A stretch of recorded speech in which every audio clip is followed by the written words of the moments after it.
And what his answer changed my life forever. He said, you should have asked me how many people's lives that I added value to that resulted in $64 million. He said, you see, young Dr. Breakthrough, he said, if you master bringing value to the marketplace, you can't help but receive value back from the marketplace. He said, now, I know you're a minister of the gospel. He said, the great master, what did he do? I said, well, in Acts chapter 10, it said he went about doing good. He said, perfect. He said, I'm just old hillbilly, though. The way I interpret that is this. Every person he met, he made a difference in their lives. He figured out how he could add value, whether it's a smile, whether it's he just, everywhere he went, he added value to people's lives. He said, if you live your life that way, you'll be one of the richest men to ever walk the face of the earth. My life's never been the same since. So, instead of having a MAGA movement, we need a MAKA, Make America Kind Again. See, because kind people are God's kind of people, right? And if we all just get back to being kind, somebody said, be good to everybody, because everybody in some way or another is having a tough day, right? So if they're not having a tough day, one of their children's having a tough day, or one of their grandchildren's having a tough day or something.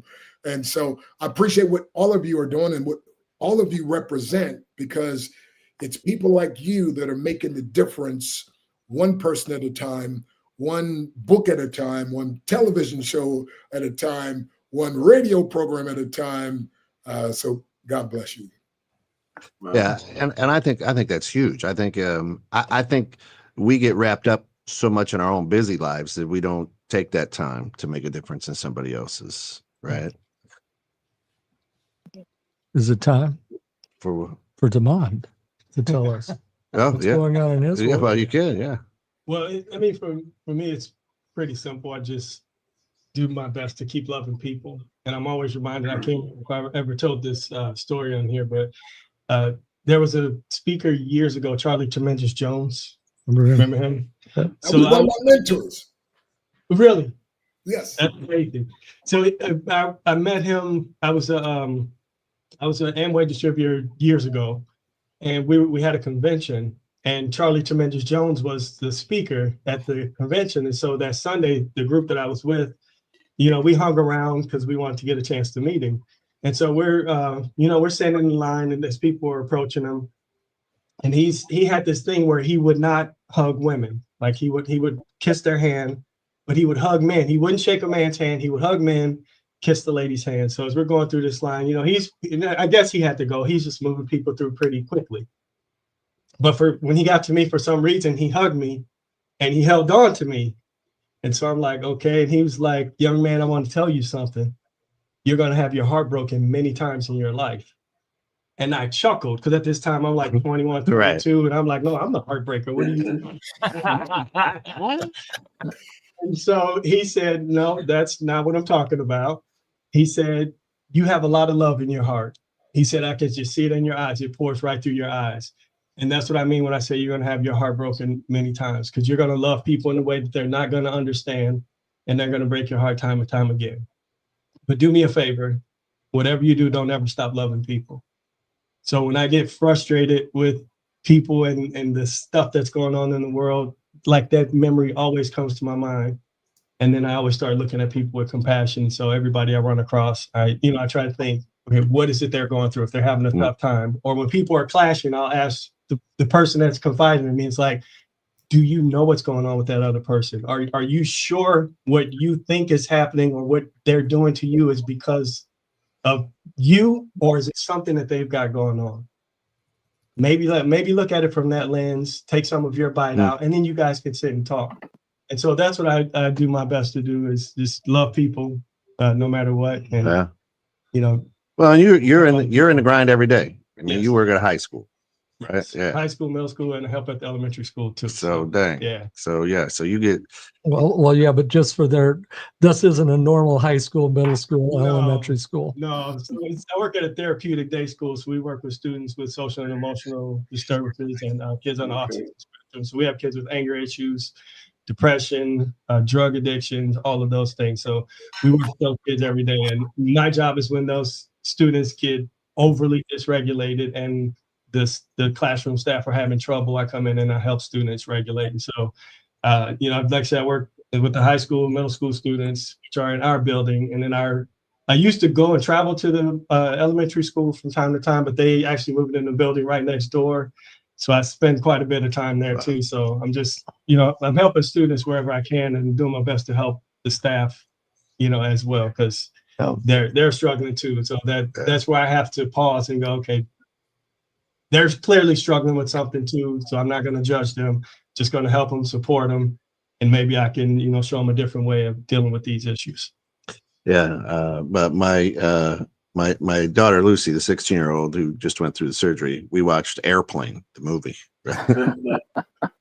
So they used to do it back in the 70s, like, get a hold of yourself. Yeah. I put the bed up on cocaine. That's a serious movie about aeronautics. Hey, talk about the 70s. Can I tell a quick story about Charlie Tremendous Jones? I would love to hear it. Because I got saved February 14th, 1976. And I was a young 15-year-old teenager. They invited me to this Youth for Christ meeting. It's like 500 folks there, and nobody looked like me. Like, right? I'm the only one with this beautiful natural tan. And so I'm looking around. I'm 15. I'm like, you know what? I probably ought to get up out of here. All of a sudden, out of nowhere, I hear this. Hey, who's that? And I turn around. Teenager. Like, hey, what's your name? And I'm like, me? He's like, yeah, you. Stan Harris.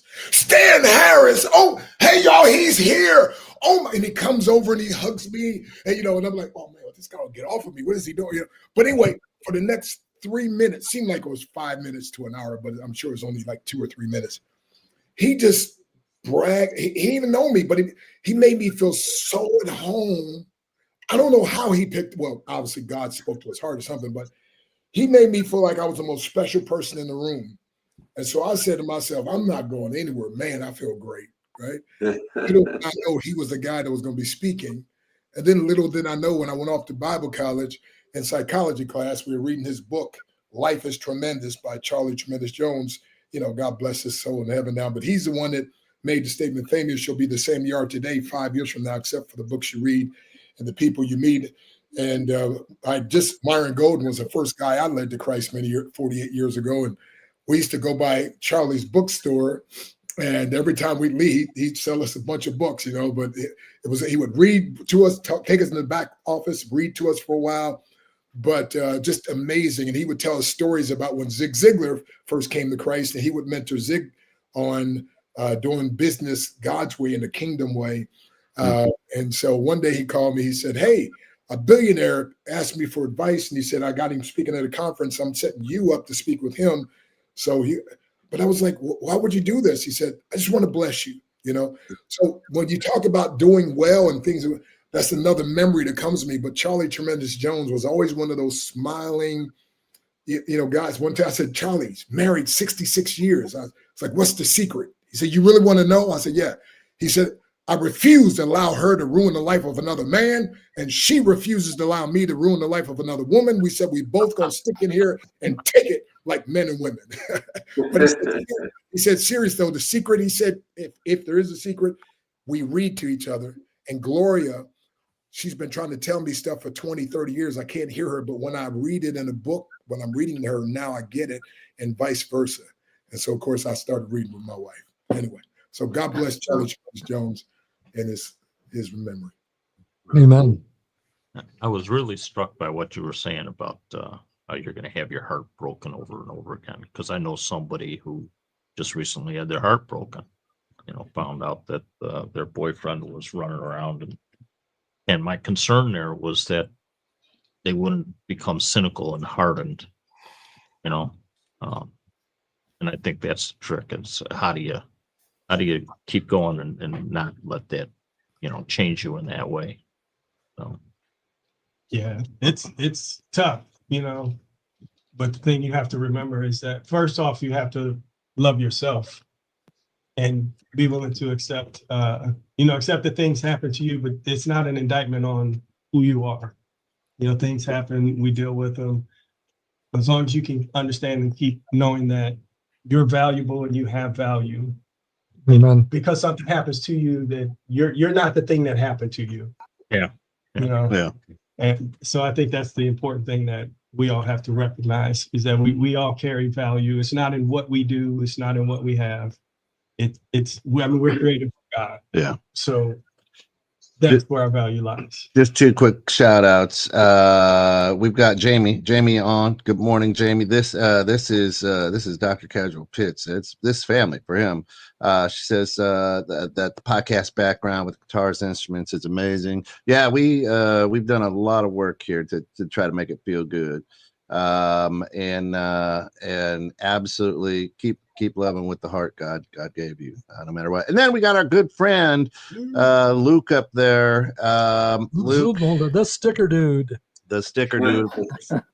We love him because he gave us our first 8x8 foot walk-in closet studio to start this thing off.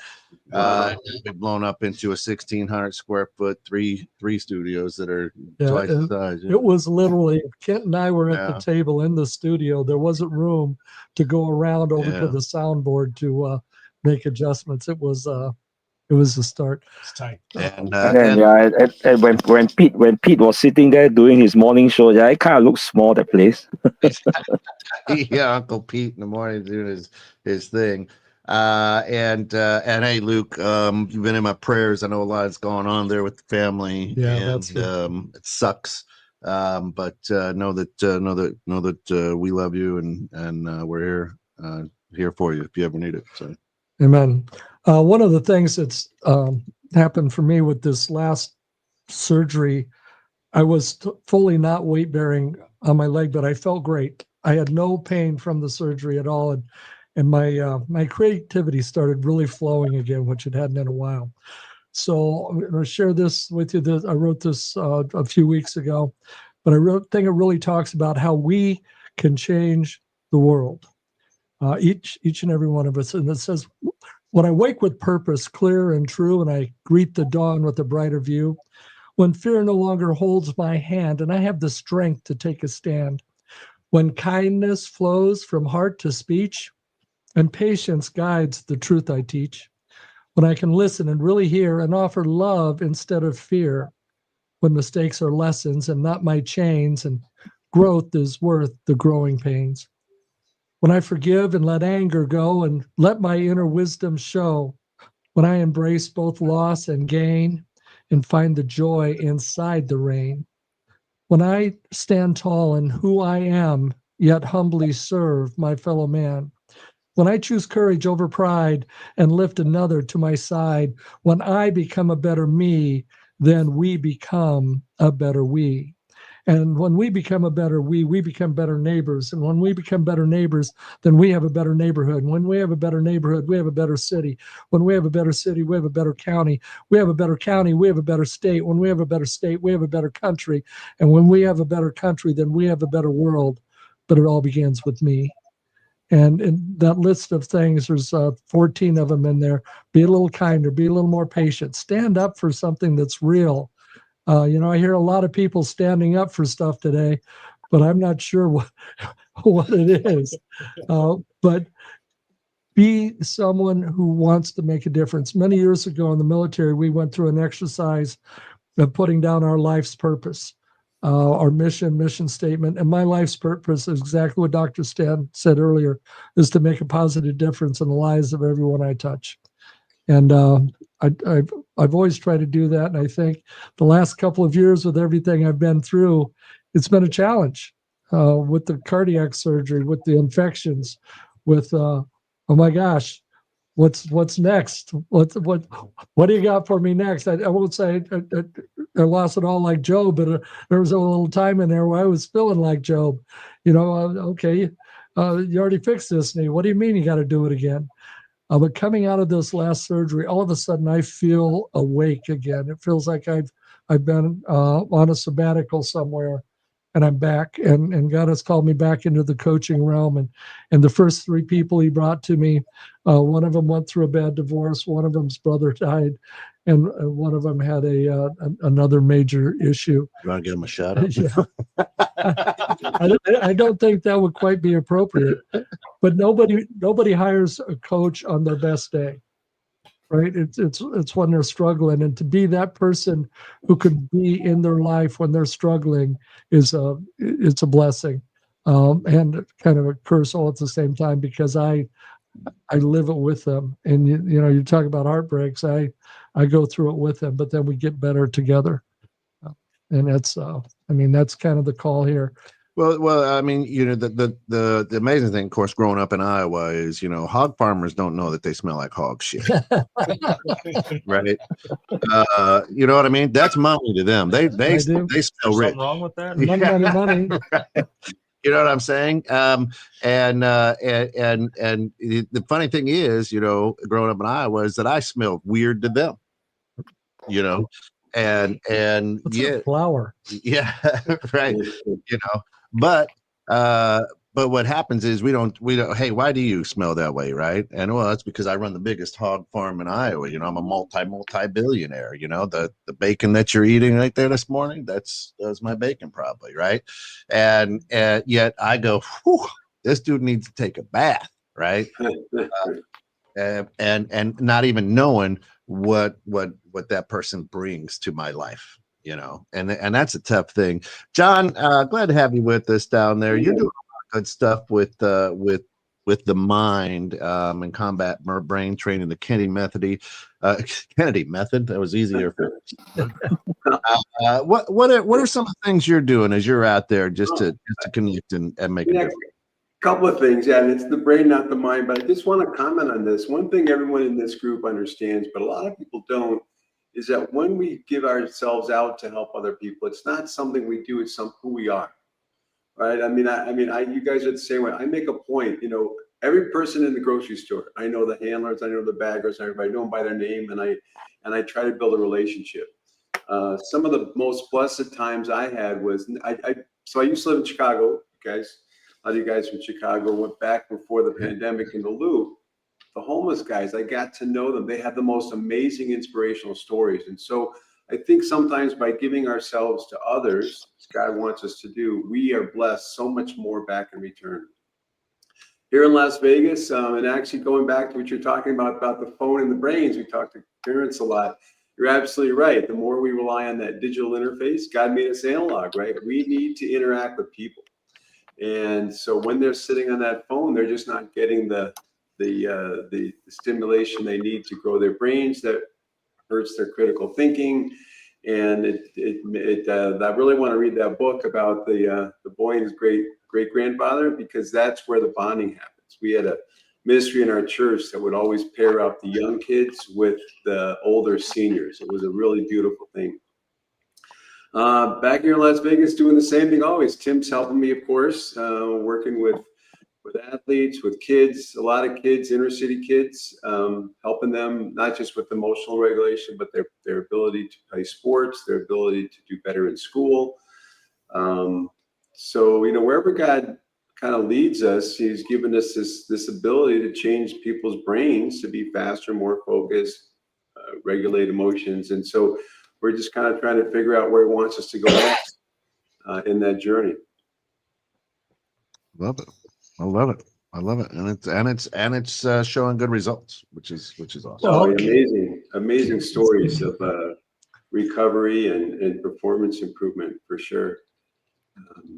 Kent's the head basketball coach for McHenry County College. We trained his women last year with really, really good results. So we got a mini camp today, and so we might be leaving here to do a little brain training. Great. The world opens up doors for us, and sometimes we're not aware of them, right? We walk by and there's an open door, and it said, "Well, I'm supposed to go through that door." There was a while back I'd given a sermon at a church pastor was out of town, local Lutheran church, so went in and gave the sermon, and it was about helping people and serving people. And when broke down on the side of the road, the least you can do is say a prayer for him when you walk by. And I was driving west out of town, and there was a gentleman. It was raining, and the gentleman's walking, and I got leather seats in my car. Do I want this probably homeless guy in my car? But it was raining, and I'm like, I gotta stop. I gotta give this guy a ride. So I asked the guy where he wanted to go, and he says, "Well, I need to go to the Jewel in Woodstock to catch a bus to go out to Wyoming. I got to catch it there at the Jewel, and I'm running late." He said, "It'd got to be great if you could get me there." And I said, "Sure, jump on in." So we jumped in, and we did a little talk about faith, and I shared one of my poems with him, and like you said, John, who was John on the inspirational story from the homeless, right? His story was just amazing. When I got to the parking lot, I asked him, I said, do you have a Bible? And he said, "No, I don't." I have one of my military Bibles in the trunk of the car that we carry in the field, and they're very weather resistant, and you're going. I said, "Let me give this this Bible to you." And I got out, and we're in the parking lot of the Jewel brain training. Yeah. And I opened the trunk of the car, so there's nothing but empty parking lot around me. Open the trunk of the car. I'm rummaging through a little bit. I can't find it. Then I realized I'd taken it out and left it at home. I turned around to apologize that I didn't have it, but he wasn't there. And then I went back and thought about it. His name was Daniel. And for the first time in my life, I felt that an angel had been placed in my path to see, right, you talked about it. Are you willing to do it? Because I talked about it, and I looked around that parking lot, and then I just felt this chill of what just happened. Well, God just happened. And keeping that, and we ebb and flow all the time, right? Our faith goes in and out, and we go up and down. Then all of a sudden, God does something and says, "Oh, okay, yeah, I remember what I'm supposed to be doing now, and that you're in charge of all of this, and I'm just your instrument down here." I do want to make one quick announcement to y'all. We started at 8. We used to have an hour show, then it was a 2-hour show, then it was a 3-hour show. Today, we don't have a planned ending time. If you've got something you need to go on, something you need to say, we're going to go as long as we feel that there's quality. Well, then we should have got off air about a half hour ago. Potentially, we could be here Thursday yet. That's right. Potentially. It's like the Jerry Lewis telethon on Labor Day. We just keep going. There's not a hard stop time. If something goes on in your world, we understand. Love to have you stay, because this is, when you talk about bringing yourself into those 5 people who are going to elevate you in life, this group of people who have come together this morning is really phenomenal. And I just appreciate you allowing me to be a part of it. Man, we're goofed up when we got to bring 2 doctors in. They got to consult. Hey, let me always give a disclaimer when people introduce me. I was like, look, it's Dr. Breakthrough. I can't provide a breakthrough. I just prescribe the breakthrough. Okay. But when people file the breakthrough prescription, God Almighty provides a breakthrough they desire or deserve. And a breakthrough is exploding through barriers that at one time seemed insurmountable. And I believe somebody is going to end up having a bumblebee breakthrough by the time this conversation is done. You say, well, what's a bumblebee breakthrough? I'm glad you asked. Aerodynamically, it's impossible for the bumblebee to fly. His wings are too small in proportion to his body. But because the bumblebee doesn't believe that, he just flies anyway. And I believe in spite of what maybe folks are listening, in spite of what you've heard, or maybe even what you used to tell yourself, you're going to hear some things today that's going to empower you to believe something differently, to get rid of those limiting beliefs and just go ahead and take off and fly and accomplish some things. Each and every one on here is somebody that, like I always tell everybody, every master was once a mess or at best mediocre. Therefore, every mess or mediocre person can one day be a master. And so what a journey we've all been on, because every butterfly was once a caterpillar, right? And so that metamorphosis, and that's all part of the transformation. And some of us are further along, some of us aren't. But the beautiful thing is we all get to take that trip, that journey. And I'm glad if I can inspire or empower somebody to take another step and just to believe, because just believing oftentimes, I didn't even believe in myself growing up, hardly ever believed in myself in anything that I did as a young person. God always put somebody in my life that saw something in me that I couldn't see, and I gave it a shot. I knew it wouldn't work. I just gave it a shot so they wouldn't feel bad. And I was shocked when it worked. And so now I'm a debtor, and I just go around all over the country believing in other people and letting them use my belief like training wheels until their own belief kicks in. And I love that. Gary, let me ask you, since you're on the other side of this blue marble, right? Are you seeing the same things that we see here in America? Does everything that we're kind of talking about here on two guys at a microphone? Does that kind of break through over there as well, to use Dr. Breakthroughs? Are people on the other side of this blue marble hungry and wanting that as well? Well, I guess, when you say the other side of the blue marble, it's literally on the other side, 9,300 miles away from where you guys are. But I guess in every society and in every country around the world, you always have a similar set of situations in the society. The only difference is the ingredients in that situation, which makes it unique or localized to that country's situation, environment, if you should put it this way. So if I were to maybe make a simple example, like in the States, currently in the US, from what we as people standing on the sidelines, from what we see that's happening in the States, so where we're seeing, a very clear, people being very clear on linearization of both politics, race, even religion, even ideology. But if you look at now what's happening in the countries which are next to mine, especially like in Indonesia, where riots are now happening because of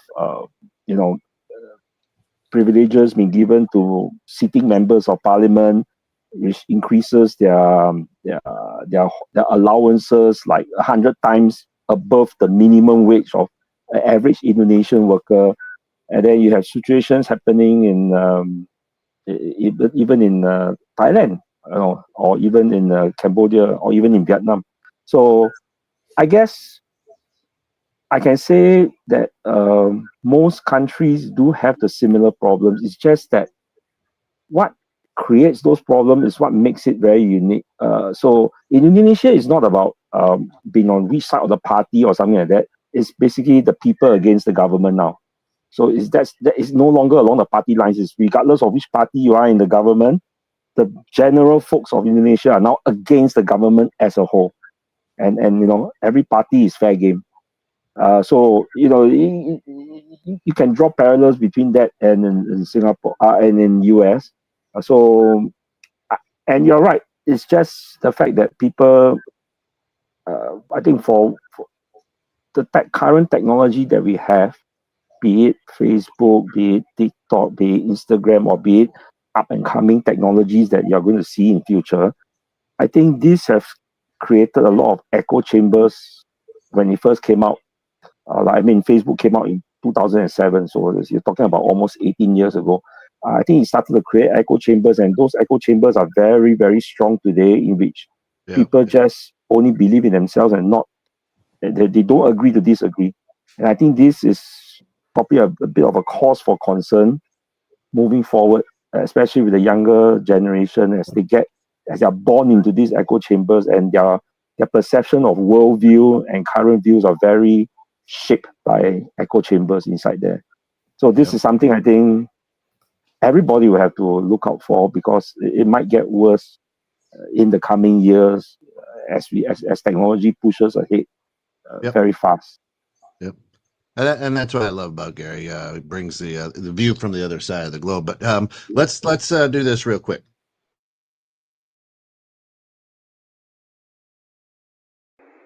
Hi, I'm Tommy. If you're not at 216 Creator Studios, This is what it sounds like.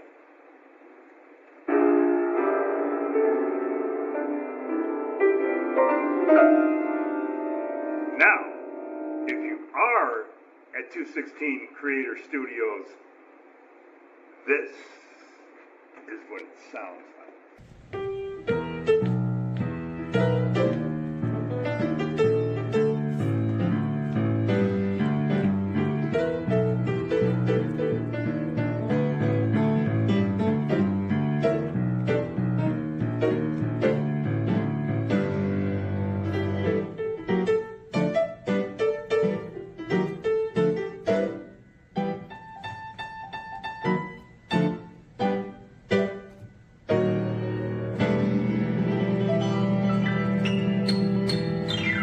Yeah!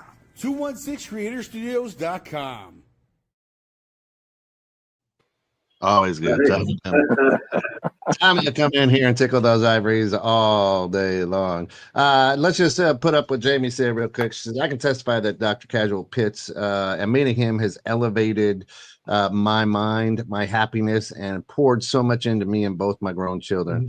He's been a true blessing to us. The people we are introduced to through him are always a beautiful addition to our life experience and journey. Love these poems and conversation this morning. Thank you. Dr. Stan's going to have to leave us. He's got some things going on. So, Yep, Dr. Breakthrough, last minute thoughts.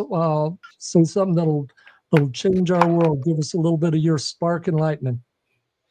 Hey, again, it's been a privilege and a pleasure, a treat and a treasure, a joy beyond measure being with you all.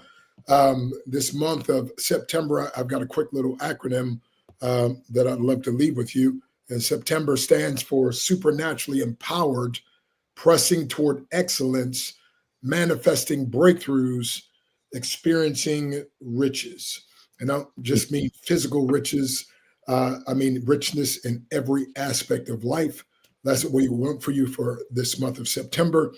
And I'd be remiss if I didn't mention 26 years ago, Willie Jolly and I were speaking at Howard University.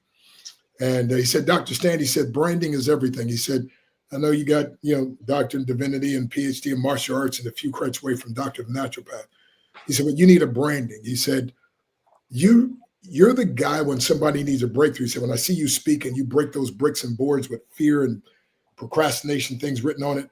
He said, you're the guy that has the prescription that a person needs. It's like a person goes to a doctor and they get a prescription to get better. You're the guy with the prescription when someone needs a breakthrough. And I said, well, I'm not sure that's true, but I promise you I'll live the rest of my life like it was. He didn't know that. But at that time, I was homeless, phoneless, and carless. I had a friend that had a little trailer to let me stay with that trailer. And I said, man, if I can just get a ride to this event, I got this email where they want me to speak. I got books in storage. I could sell my books and they're going to pay me if I can just get there. And I used to walk around every day saying, I'm a rich man that happens to be low on cash, but God and I are changing that fast. When I went to that meeting and to speak, and again, I didn't tell anybody what was going on, didn't tell him. They didn't need to know because I found out only two people care about your bills, you and the people you owe. Nobody else cares, right? But when he said that to me, I could have said, nah, I'm Dr. Breakdown right now, man. You know what I mean? But no, that prophetic word, that speaking life. And so many times people try to compliment us and we don't know it's God speaking through them. And we need to receive that. But oftentimes before I used to reject that, oh no, trying to play humble. But then I would receive the criticism and wonder why I was down and discouraged. It was like God said, because you took the enemy's criticism and you didn't take the compliments that I gave to you. So I'm glad I accepted that, embraced that name those many years ago.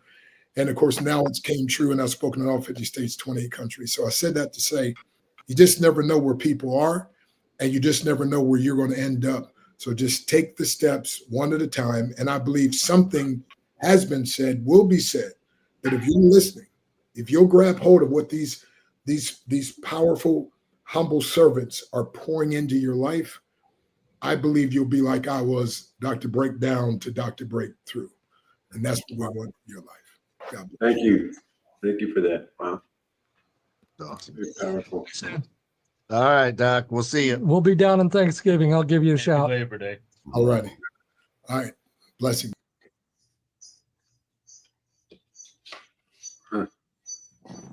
I had a young athlete named Brady who was probably the best at the Maradona move on the soccer field of any kid I'd ever coached. He would embarrass his teammates in practice every day with it, but he'd never do it in a game. And I asked him, why won't you do it in a game? He goes, oh, I don't want to look like a showboat. I said, if you've got a gift and a talent, you need to use it. And so I challenged him in a particular game. I said, Brady, today you're going to use the Maradona in the game, or you're going to do 100 push-ups after the game. I said, to be fair, if you do the Maradona in the game, I will do 20 push-ups when you do it during the game. He says, okay, coach. And he got on the field, and the first opportunity to do it, he tried it, but there's a few kind of technical steps to it, and he missed. He actually fell down, and he was only about 8 yards in front of our goal, and the opponent knocked the ball on the goal, and we went down to nothing. And he looked at me, and he's like, Coach, what'd you make me do that for? Brady just played. A few months later, when Brady came off the field, normal substitution, he was playing hard. When the kid called him out for substitution, his shoulders drooped, and he came over to me and he says, Coach, I'm so sorry. He said, for what? I got down and did 20 push-ups. He goes, Coach, what are you doing? They scored. That wasn't the deal. The deal was you do it, and in the game, I'll do the 20 push-ups, and you did it. There was nothing about the outcome. And he says, okay, so as a matter of fact, I got done doing my push-ups. I got up. I'm kneeling right next to him. And he said, and as a matter of fact, Brady, you're going to score 2 goals today using the Maradona and get 1 or 2 assists. He wound up 2 goals, 3 assists. We won the game 5-1. After the game, he asked me, he says, Coach, how did you know I was going to do that? I said, I didn't, Brady. I just believed in you. Wow. And going back to what Stan was saying, that belief, it's good to have self-belief and self-confidence.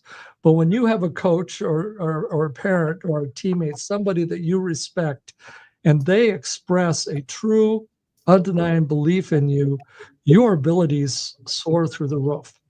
And I think that's the biggest thing that we can do for people is believe in them. I coached teenagers for over 45 years. And I had somebody ask me, what's the difference between teenagers 45 years ago and today? I said, there really is no difference. Oh, now, we could go into the digital, the iPhones and what. But when I actually have them on the court, and I think you'll probably agree with this, they want some discipline. They want some direction. They want communication. They want to be respected. And when you do all those things, there's really no different. And so many people are, these teenagers today, they're so terrible. No, they're not. They're just as amazing as they were 45 years ago. But it's our job to pull that amazing out of them. And they also need good role models. And I think that's where we have to step up, right? The parents and the coaches have to step up because those role models are what are so critical. That is. You know what? Yeah. I mean, yeah. I understand. I understand what you're saying there as well. And being old people, we really feel that way. Today's kids, as I call, because I deal a lot with them, not as much as you, Damon, but they want to be heard, right? Because of the way that they've grown up with this pocket computer and separated, they don't understand what a mentor is. They don't want to come out of their room, right? They go home. I'm in my room. I'm on my phone. I do my homework. I come down. I eat. I go back to my room, right? And we as kids were like, "You're putting me where? I gotta go. I can't stay in my room. What do you mean, right?" And that was punishment. That was punishment, Yeah. And now it's like all I know is that this is it, and there's that human interaction that we talked about, and so for a lot of people who want to be mentors, it's hard because I don't understand how you don't want to come out of your room. How can I be a big brother or a big sister? How can I mentor you, right? And I think it goes back to that old Confucius saying, right? When the student's ready, the teacher will show up. But I think in a lot of the world today is we put so much pressure on the result instead of the journey, right? You just talked about soccer. I knew you would come around Right. sooner or later. So I mean, Rancher Ron, God rest his soul, right? His entire philosophy was, life's not a problem to be solved; it's an adventure to be lived, right? And we put so much emphasis starting off in public schools and everything. Get A's. Oh, you got a C. But I tell my kids, I'm like, man, you got to see that you got 60% right. I mean, you got 6 out of 10. We should celebrate that, right? But we put so much emphasis on the end product that we forget to teach these kids. We forget to spend time with people on that journey. And hey, that scar you got there, right? Tell me about that scar, because that's the story I want to know about. Yeah. Right. And so as a society, as a world, in Europe, before you get on their subway, there's a sign that says "Mind the gap," because there's a little gap between the edge of the sidewalk and getting into the car, right? And when you hear that, we think, man, gap's big. I got to try to jump. And a lot of people think that there's a huge gap between kids today and us as old people, and there's not. There's not that big of a gap. We got to mind the gap and understand there's that little gap that they got to get through. Yeah, I think it's important when we talk about the respect and being listened to and being heard. And I know one of the things that some of the staff that I work with have a hard time with is when a student is communicating or telling you something, being heard doesn't necessarily mean you agree with them. That's right. Right. I just want to know that you understand what they're saying, what they're talking about. Because there's been like countless amounts of time talking to a student, and I know, they're full of crap what they're telling you. Yeah. I know they're full of crap. But I still listen, I hear them out, and I want to understand their perspective. Yeah. And when you do that, you give them the space and the comfort and the safety to be able to express what is really going on, what the truth is. Yeah. Most of those times when I'm in those situations and the student is telling me whatever, once they realize they've been heard and that they're in a safe space, they say, all right, Ross, man, here's really what happened. Here's the real, yeah. So it's very important that, when you're dealing with just humans, I wouldn't just say young people, when you're dealing with people in general, listening to them, hearing them for understanding does not mean you agree with them. Mm-hmm. But when you do that, then you open the door to be able to give them the type of feedback that they need to hear. Yeah. I can't relate to that because when I was a kid, I was never full of crap. Yeah. So it came on later in life. Right. Yeah. Nina, Dobie, how are you? Good to have you with us. Jamie says, I think because of today's environment and influence, we have to work harder to hear, reach, teach, and influence them in a lasting way. But it can definitely be done with love, by example, and by servant leadership. Yep. And you know what? Both Dr. Pitts and John, you guys, you hear that all the time. Right. I mean, you all get people who in your programs who are like, no, I did it. And you're like, I could tell you didn't. Right. I mean, they're going to plant the flag on that, and when that comes down to it, how do you guys help people understand it's more of the journey than that result? Because I don't want to let you guys down because no. Yeah. Hey man, I went through, I did exactly what you asked. That I didn't because the results weren't there. But I got scared of the journey and then I didn't want to let you all down. Right. Yeah, it's funny you mentioned that. So my daughter, even at her graduation speech, she gave one of the speeches and she said something I told her whole life is the journey is the destination. And that's what we try to get across to people, right? It's not the end. It's how you get there. It's the learning. And when you look back, Steve Jobs says you can only connect the dots looking backwards. And often, and I tell this to them, you're in a place and you're not happy or whatever it is, you look back and you see how far you've come. And you see that along that way, you might have had plans to do different things, and it took a completely different journey. But where you are right now is where you are. That's where God has you right now. So I think just reinforcing that is important. Yeah, and you know, like for me, you know, as a mentor, you know, you will sometimes spot the truth behind the stories, right? When someone claims to execute but hasn't moved the needle.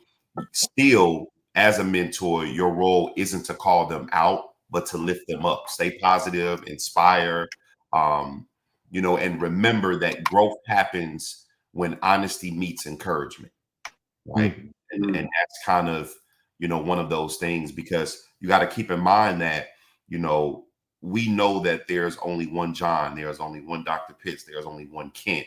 So your level of expectation and your level of execution could never be theirs, right?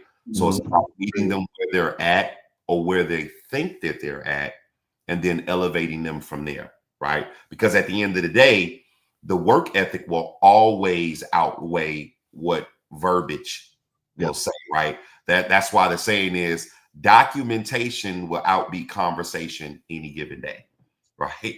You could talk me under the table, but when the proof of the pudding is where it's at, it's documented, it's stored up, and it's ready to move forward. So for me, it's just like one of those things where, okay, cool. Because again, these individuals, what they're really doing, not knowing, is they're actually manifesting it, right? So let them manifest. If they feel like they've executed, okay, great. Now let's talk about what those next steps are, because again, the work ethic will always outweigh it. One of the things I've discovered throughout all of my research is that we are all programmed for success at the exact same point in our life. Every single human being is programmed for success during potty training, and here's why. Number one, you must have a specific target to hit. Number two, you must have a mental coach who's going to help you hit that target, but is not going to do it for you. Number three, you must be consistent in your efforts. Number four, you must learn to celebrate success. And number five, you got to let failure just kind of roll on down your leg, right? Sexist. Having goals, we're all good at goals. I mean, we've been hearing about goals since we were in junior high school. Mentor coaches, we all have mentor coaches in our life. Occasionally we hire one because we're tired of listening to mom, but where we fail is consistency. Almost everyone, when they drop the ball on consistency. Being consistent in our efforts. Button on top. Being consistent in our efforts to accomplish the things we're trying to accomplish. And many times we lose sight of it because we're so distracted today. We're moving down the path in the right direction, then squirrel, right? We go running off the other direction, and we start losing our purpose. We start losing why we're here. When we can get back to the basics and be consistent in the things that have made us successful. Attributed to Einstein most often, the definition of insanity is doing the same thing over and over again, expecting different results. I say insanity is doing something that works and not doing it again. And many of us have fallen on that path of, we've done something, took a little extra work. This other way didn't take so much work, so I'm going to go down that path. You know, Rich and I were talking about writing a novel with ChatGPT, right? And we could have doing that. No, we're in agreement on that. HI, not AI, human intelligence, not artificial intelligence. We could write a novel with AI. All we got to do is tell it a few things, and it'll spit something out. But it's not authentic. It's not who we are, and it's not where we're going. There's ways to use AI to support what you're doing, but not to replace what you're doing. HI, human intelligence, still rises above AI in the things that matter most in life, and that's our relationships. I still think that people creating AI should be required to watch the Terminator movies every morning. Yeah, right. Well, you know what it takes what you were talking about, that digital to a whole new level, right? I've spoken at AI conferences on being analog. God made us analog beings in a digital world. Now it's an AI world. So we need interaction with our environments. God wants us to be interacting with people. That's how we move, and create and improve the brain connections, right, in our brain. And as you talked about the digital being an interface, AI is going to be so much worse because they've already done studies, right? So you can write the most amazing novel through AI, but you don't remember it. You didn't create it, right? It's just words that you read and you think are going to be good. So yeah, I think that's a challenge that's going to be coming more and more that we're going to have to be aware of, and get people back into just doing things that make our brains work hard. And the hardest thing, of course, is relationships. But that's the important thing that we need to improve those brain connections and improve our relationships. But AI is a whole new black hole. Here's what I love about AI is these conversations that we're having are the exact conversations we had back in 1997 about the internet. Right. It's never going to take. It is going to take. Yeah. It's more, But it's different. It's different because here's the problem. The internet, you had a choice, right? Are we going to hook up or are we not going to hook up? AI, you don't have a choice. If you've seen some of the videos now that are so well created, it is almost impossible to tell who's AI and who's real. And that's when we fall into this. Again, you still have that choice, though, right? You got not really. Actually, if you've seen some of the AI things that are out there, they're so good. I have. Either watch or not, but yeah, no, absolutely. But that's the beauty about being a human is we have the choice. You have human intelligence. Yeah, you have a choice. Yeah. You want to dive in and waste hours watching videos made by, and all the AI books that I've seen people read are basically the same thing. They're just words changed because it grants from the same pool of thought all the time. One of the lines in one of my newer presentations is, we don't have 30 minutes a day to work out, but we have 3 hours a day to watch somebody else on TikTok working out. That's right. And how easy is it to just scanning down to see a reel of the guy catching a big fish, and you're like, oh, I gotta see this guy catch the big fish, and the reel shuts off before the guy ever gets the big fish into the boat. All you watch was the guy reeling a fishing pole, but you get trapped into that, and it's like you were reeled into that. And the gap, real funny. As I said, mind the gap. Here's the interesting thing. So, like my oldest daughter, she's 29. She and her husband, and Jack is 9 months old. My grandson, right? And Jack, they're at an age, right, where you think AI, all this stuff. They're keeping him far away from computer screens, phone screens, iPads, televisions, right? They don't want their son on any of it, right? And this little guy, we spent a lot of time with him, is progressing tremendously. He's 9 months old, right? And his human interactions and the way that he responds and does things is amazing. So, as we talked about that, minding that gap between the age generations, now it looks like, people, 20, 30 years younger than us are going, well, maybe this isn't as good to have this computer all the time. Well, lately they've been starting to take phones out of schools, right? You have to put your phones aside. And the response has been tremendous. The kids are learning better. They get along better with their teachers. There's less fights. All those things are happening when they remove that from the school. So I give them credit for that. Sure. Go ahead. No, I have to laugh because we started something this year too. We're starting mostly in our high school where we have these pouches where they put their phones in the pouch. Good, yeah. They keep using it up. We had a fight the first day, so.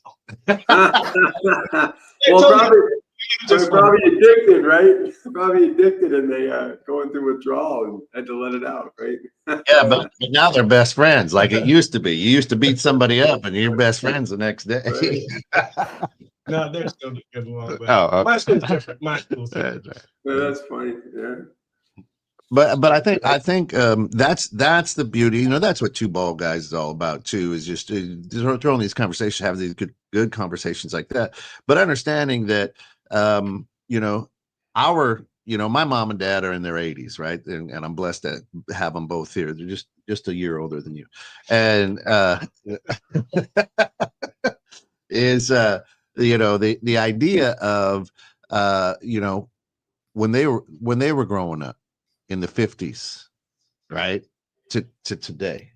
I mean, look at the difference in life at that point, right? My dad's first job was cutting the mold off the cheese because the cheese underneath the mold at the grocery store was the best cheese to have, right? Now you see moldy cheese in a store, you're calling the FDA, Food and Drug Administration, like, hey, close these people down. Isn't cheese just mold? I don't know.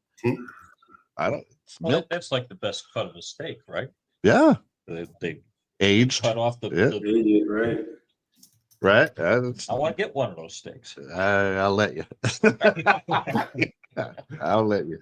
But you know, and if we take a look at all these things, and now I'm seeing the younger generation again, maybe 30 years younger, 20 years younger, starting to go, yeah, you know what? Let me figure out how to change my own oil. Let me figure out how to do this. You know, my kids call me, you know, I got 31-year-old son, and you know, hey dad, I'm doing this. How do I do this? And they're not even looking. My first thought is, oh, YouTube that thing. You find that on YouTube, right? But the whole idea is, I think they're looking to escape. I think a lot of people are looking to escape the pocket computer and the reliance on all that technology as well. I mean, yeah, I think you're starting to realize what we miss. You've probably seen some of the Instagrams and stuff of Gen Z, you know, compared to nowadays. I mean, you all remember, right? We were, you know, if we want to know where the party was, we see where the bikes were, right? We'd stay out, the lights came home, and you know, it was a sign. If you got a cast like from falling off a swing or something, or one of those high slides, it was a badge of honor back then, right? Now, that's right. That's right. Going off the monkey bars. The merry-go-round. That's right. It's like a salad shooter for kids. Oh man. The merry-go-round, you hold on, and man, you go flying off at 100 miles an hour, and we just took that stuff for granted. And now I think that's probably why we're a resilient generation. And it's great that you're seeing that the younger generation is starting to want to get back to that. That's important.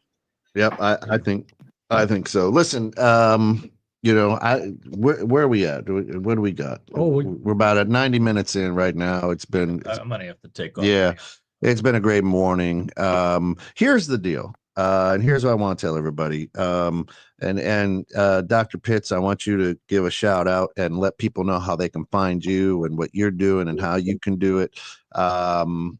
Before I lay something out here. So go ahead. Absolutely. So guys, listen, my name is Dr. Casual Pitts. I am the real entrepreneur, world-renowned entrepreneur. But you guys can just, if you Google that name, you can find me pretty much all over the place, right? But currently right now, what I'm definitely pushing for the most people is we have a platform called ConnectMD. It is a healthcare platform that's not insurance and provides 24/7 access to physicians, free prescriptions, and you can add up to 7 people on the plan for no additional cost. So guys, just reach out to me all on social media platforms. I will be here to help aid in any way I possibly can. I coach, I mentor, I guide, but most importantly, I serve. And my quote is, coming together is the beginning, sticking together is progress, but working together is success. Wow. Right. Awesome. Thank you. I love that. Thanks, I love Gary. that. How about you? People want to follow your photography, what you're doing with the music scene over in Singapore. How they? Oh, you can follow me on Instagram or YouTube. It's the same as BOPLAY, Boplay, and then photos, PHOTOS. So it's one word. I don't really post much of the work because most of the time I'm doing the archiving and I pass the files on to the bands and things like that. But yeah, on my YouTube channel, there are videos from 2022 and backwards. You might even see some American touring bands that have come over to this side of the world to perform, mainly from the underground scene, like metal, punk, skins, the independent scene, the alternate rock scene. So yeah, I mean, we're still getting a lot of American bands that are traveling through this region. So I'm only archiving the local Singapore underground scene, and if the bands happen to be here, yeah, this is there. But then, of course, if any of you from where you are, if you ever travel 9,300 miles over to this small little island, which is smaller than a city, which is smaller than Manhattan itself, I'll bring you to an underground gig. No problem. I'll bring you and you can experience the same type of music environment that you also have back in the States on both the east and west coast of the States itself. I love it. I'm gonna get there one day, brother. I'm gonna get there. Well, the beer's waiting for you. Hey, here we go. John, how about you?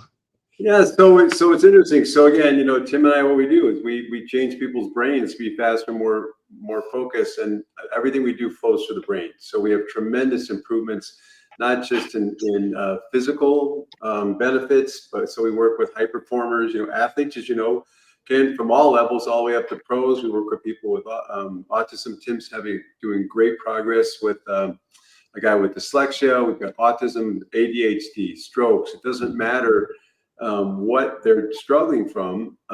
We can change the brain to heal this. One of my friends said, John, you have the gift of healing. I said, no, God does the healing. We just use the paintbrush, right? He tells us what to do, but he's the one that changes the brain for healing. And it's kind of fun. Any of your listeners, if they want to know how we can help them, Tim came up with this, it's pretty clever.